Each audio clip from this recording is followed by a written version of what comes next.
তোমার জন্য দেশ নাকি দেশের জন্য তুমি? এমন একটা ট্রেইলার এসেছে যেটা না দেখলে আপনি নিজেই বুঝবেন কত বড় মিস করেছেন। কারণ রিলিজের পর থেকেই সোশ্যাল মিডিয়ায় প্রতিটা জায়গায় এই একটাই নাম ঘুরছে, আর সেটা হচ্ছে সোলজার। সোলজার ট্রেইলারের প্রতিটা দৃশ্য, প্রতিটা সংলাপ দর্শকদের ভেতরে এক আলাদা উত্তেজনা তৈরি করেছে। যারা ভেবেছিলেন বাংলা সিনেমা আগের জায়গাতেই আছে, এই ট্রেইলার তাদের সেই ধারণা একেবারেই ভেঙে দিয়েছে। ট্রেইলারের প্রথম 10 সেকেন্ডেই বোঝা যায় এটা কোনো সাধারণ সিনেমা নয়।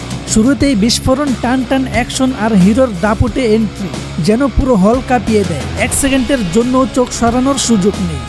ব্যাকগ্রাউন্ড মিউজিক আর থ্রিলিং সিন এমনভাবে সাজানো যে পুরো ট্রেইলার জুড়ে টান ধরে রাখে রহস্যময় সংলাপ, আর হিরোর চোখের ভাষায় পর্দা যেন আগুন জ্বলতে থাকে।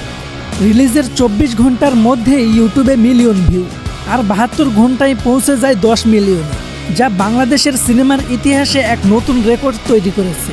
সোলজার এখন শুধু একটা সিনেমাই নয়, এটা এক আবেগ, এক সাহস আর বাংলা সিনেমার নতুন আত্মবিশ্বাস, যা প্রমাণ করে চাইলে বাংলাদেশও বড় পর্দায় বড় কিছু করতে পারে।